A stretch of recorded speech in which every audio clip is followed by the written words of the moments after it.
Thật sự là tới ngày vẫn cứ có chỉ một bạn xe bằng con cho là những cái chiều váy đại dân tài sản từ công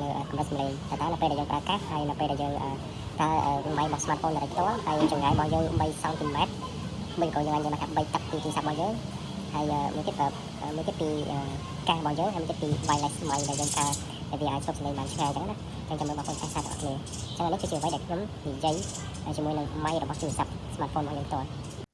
ហើយនេះខ្ញុំរក្សានៅចម្ងាយដដែលតើតើជាមួយនឹងពេលដែលយើងប្រើការតើបងប្អូនស្ដាប់បានកម្រិតសំឡេងកម្រិតណាដែរច្បាស់ឬក៏អត់ចម្ងាយដូចគ្នាគឺ3ទឹកដូចគ្នាហើយបន្តមកទៀតយើងដាក់ចម្ងាយដូចគ្នាចឹងហើយសម្បត្តិរបស់ចឹងបងប្អូនអាចស្ដាប់មើលគុណពីបងបានអរគុណ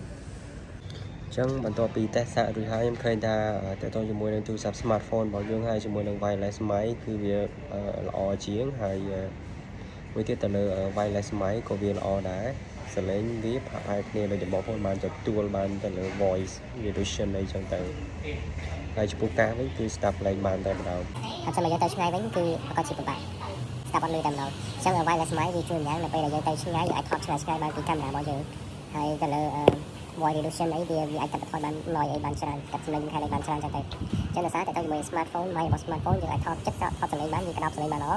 ហើយចំពោះ mic ដែលយើងប្រើជាង wireless mic គឺ recommend យ៉ាងដែរ